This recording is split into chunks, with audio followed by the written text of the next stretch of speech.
ஓம் சாய்ராம். சாய்பாபா அவருடைய பக்தர்கள் மனக்குழப்பத்தில் இருக்கும்போது அவர்களை நேரடியாகவோ அல்லது கடிதம் மூலமாகவோ ஷீரடிக்கு அழைத்து கொண்டு வந்து விடுவார். அது மட்டும் இல்ல, குழந்தை எப்பொழுதுமே இனிப்பை தான் விரும்பும். ஆனால் தாய் என்பவளோ அதற்கு கசப்பான மாத்திரைகளை புகட்டுகிறார். அது போலதான் பக்தர்களாகிய நம்ம எல்லாரையும் பாபா அவருடைய குழந்தையா பாவித்து கசப்பான மாத்திரைகளை நம்மளுடைய சமாதானம் செய்து நமக்கு புகட்டுகிறார்.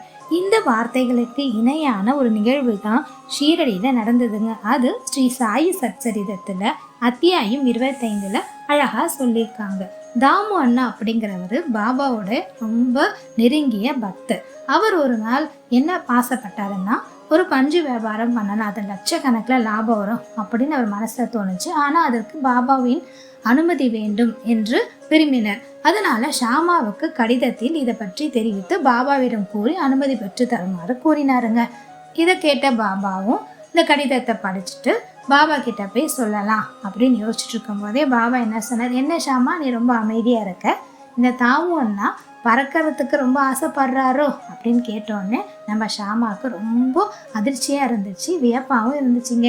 எப்படி பாபா அது உள்ளே இருக்கிறது அப்படியே சொல்லிட்டாரு, பாபா நீங்கள் எப்படி இந்த கடிதத்தில் இருக்கிறத சொல்லிட்டீங்க அப்படின்னு கேட்டதுக்கு, நீ முதல்ல கடிதத்தை படி அப்படின்னு சொல்கிறப்ப படிக்கிறாரு. இதை கேட்டுட்டு அவர் சொன்னார், வேண்டாம் இந்த வியாபாரம் செய்ய வேணாம், இருக்கிறத வச்சு அவரை வாழ்க்கையை நடத்த சொல்லுங்க அப்படின்னு சொல்கிறாரு. இதை கடிதமாக எழுதி என்ன பண்ணுறாரு, தாமோனாக்கு அனுப்பிடுறாரு ஷாமா. இந்த கடிதத்தை படித்தவொடனே தாமோன் என்ன நினைக்கிறாரு, நம்ம கேட்டது தப்போ, அவரை கேட்காம நம்ம பண்ணியிருக்கணுமோ அப்படின்னு யோசிக்கும் போது இன்னொரு வரியும் ஷாமா எழுதியிருக்காரு. நீங்கள் என்னதான் கடிதம் மூலயமா கேட்டறிந்தாலும் நேரடியாக கேட்டிருக்கிறது நல்லது அப்படின்னு சொன்னதால அவரும் ஷீரடிக்கு பாபா பார்க்கறதுக்காக இருந்துட்டுருக்காரு. அப்போ பாபா வராருங்க. பாபா வந்தோடனே இவருக்கு எப்படி இந்த விஷயத்தை ஆரம்பிக்கிறதுன்னு தெரியல. ஆனால் அமைதியாக பாபாவை பார்த்துட்டே இருக்கார். ஆனால் மனசுக்குள்ளே என்ன நினைக்கிறது தாமுன்னா, நம்ம இந்த வியாபாரத்தை செய்யணும், ஏன்னா அவருக்கு ஆசை, இந்த வியாபாரம் செய்யணுங்கிறதுல அவர் ரொம்ப ஆசையாக இருக்கார். ஏன்னா நிறைய பணம் வரும் இல்லையா, அதனால் அப்போ ஒரு பங்கை நம்ம பாபாவுக்கும் கொடுத்துடலாம் அப்படின்னு மனசில் தான் நினச்சிட்டு இருக்காரு. இதை பற்றி எதுவுமே பாபா கிட்ட பேசலைங்க. நான் பாபா உடனே சொல்கிறாரு, அப்பா இந்த வியாபாரத்தில் என்ன இழுத்து விட்டுறாதீங்க அப்படின்னு சொல்கிறாரு. உடனே இவருக்கு ரொம்ப வியப்பாக போயிடுச்சு.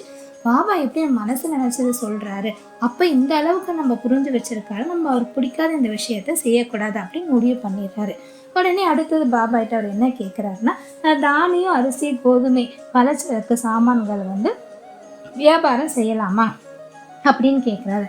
அப்போ பாபா உடனே கேட்குறாரு, நீ ஒரு ரூபாய்க்கு 5 சேர் வாங்கி அது 7 சேரா வியாபாரம் செய்யணும்னு நினைக்கிறியா, இந்த மாதிரி செய்யாத அப்படின்னு சொல்கிறாரு. என்னது பாபா எது செய்தாலும் வேணான்னு சொல்கிறாரு, இருந்தாலும் நம்ம பாபா சொல்கிற பேச்சும் மீறக்கூடாது அப்படின்னு அவர் எந்த ஒரு வியாபாரத்தையும் செய்யாமல் விட்டுடுறாருங்க. ஆனால் அதுக்கப்புறம் சிறிது காலத்துக்கு அப்புறம் பார்த்தோம் அப்படின்னா, இந்த 2 வியாபாரமும் செய்த அவருடைய நண்பர்கள் எல்லாருமே ரொம்ப நஷ்டத்தில் இருந்தாங்க. அதனால் இதுலேருந்து என்ன தெரியுது, பாபா வரப்போகிறதுலேருந்து நம்ம காப்பாற்றுறது, அதாவது ஒரு தாயா தகப்பனாக இருந்து ஒரு குழந்தைகளை நம்மளை நல்லா பார்த்துக்கிறாரு. ஓம் சாய்ராம்.